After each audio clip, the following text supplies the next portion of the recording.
I offer this to you in the name of the Father, the Son, and the Holy Spirit. Please be seated.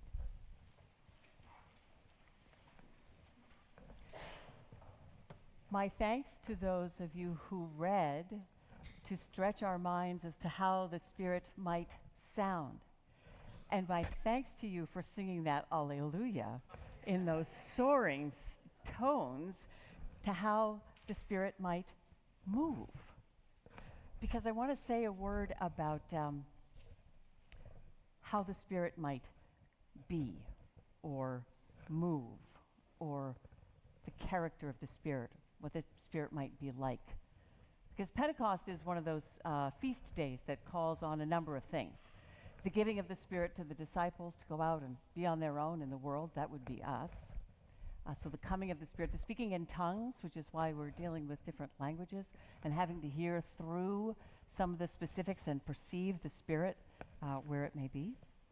And of course, our own personal experiences of the Spirit, however we experience and define and figure that out, what that might be. So what I want to share with you this morning is a story. Just a story, a simple story, and then I'll let that be that. But before I tell you the story, I have to tell you the story of the story. Early in my ministry, I had to preach Pentecost for the first time. And I knew I needed to say something about what the Spirit might be, or the character, or how the Spirit might move or just be like. And I also knew that the entire congregation would be present, children included, so it had to be something that would hopefully make sense to all about how sometimes we see the Spirit, sometimes we don't. Sometimes we know and sometimes we don't. And the Spirit can move in very different ways at different times for different reasons. A lot of complicated thoughts. No answers. Days before Pentecost, I'm still searching. But it's evening and it's time to put my children to bed, and so they were little.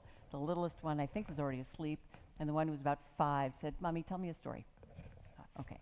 It was a warm evening. I thought, okay, we'll make this special. So I took my newly put together IKEA chair out onto the little back patio. I sat down. He climbed in my arms. And it was a lovely star-lit night, dark and quiet and lovely. And I just started to tell a story. I had no idea what I was going to say next. I just started to tell a story, and I was looking up, and as God is my witness, I saw and didn't see, but saw in my imagination and sort of saw in the sky. I felt like I saw a great velvet curtain, like in an old-fashioned movie theater, a great dark curtain part. And something new from the sky seemed to shower down as I was telling the story.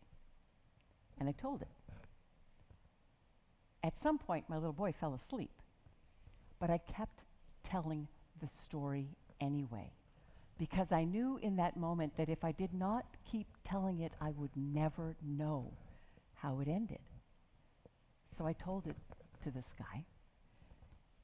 And when I reached the end, I carried my little boy upstairs, tucked him in bed, and then came and wrote it down. This is the story that came to me, which for me is an act of the Spirit in and of itself, about what the Spirit might be, or its character, or what it might be like, how it might move. This is what came. Once, long ago in a distant land, there was a bird who flew, not often, but wisely. You could hardly tell it was even there, perched up in its own special tree, because its beak looked like the branch of the tree, its feathers looked like leaves, and its call sounded like the rush of the wind. In early times, lizards liked to live beneath that tree, unassuming and usually minding their own business. But oh, one day a serpent hissed and slithered into the rocks where the lizards were living and poised to eat them, and would have had the bird not spiraled down suddenly, and the serpent coiled, and the bird circled, and the serpent, assuming the bird was going to eat it, hissed and slithered back out into the wilderness just as fast as a serpent can slither and hiss. And the bird vanished into the tree. And the lizards blinked and stared, never knowing danger had come so close.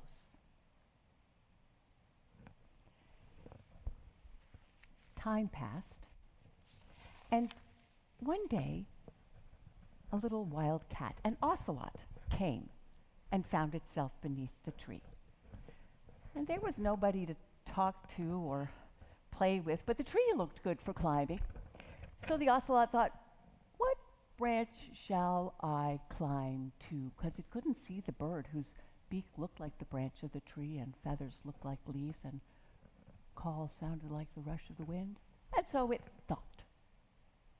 But growling and howling and prowling, a powerful leopard came prancing across the plain, tracking the ocelot barely shaded by the dusky shade of night.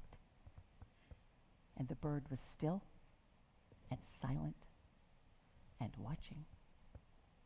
The leopard came close. The bird swooped down, but the leopard kept walking. Swish and whistle, the bird flew again, but the leopard kept stalking. Then soaring high and diving fast, cutting a path like lightning before the leopard's face, the bird flew again, but the leopard was unafraid and did not stop. The ocelot still thought to climb the tree, sensing no reason to hurry.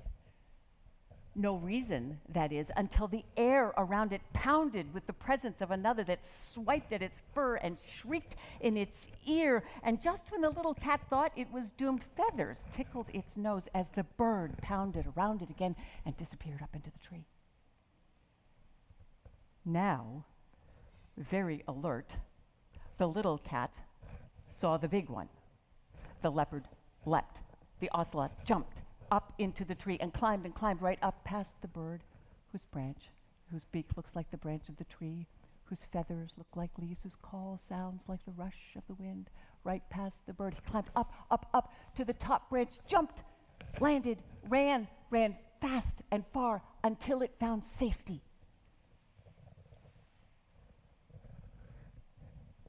And the leopard, who had never failed in the hunt before, went away, embarrassed and perplexed.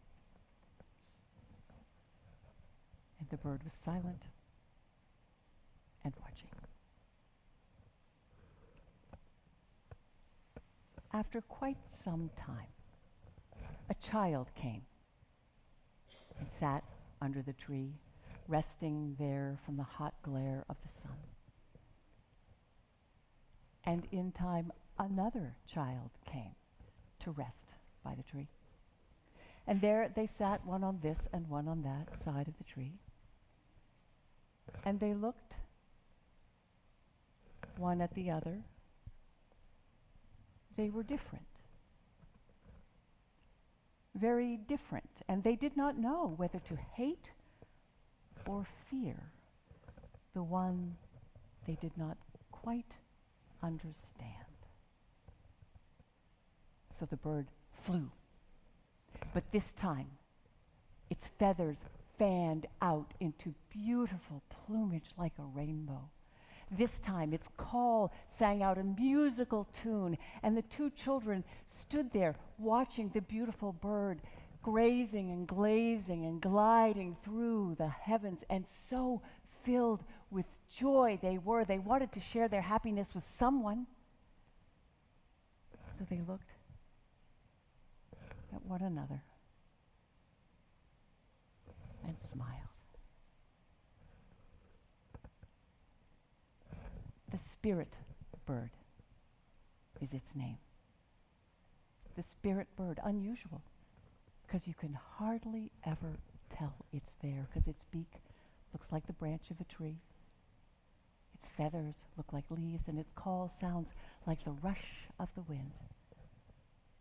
The spirit bird whose flight brings blessing and wisdom and peace.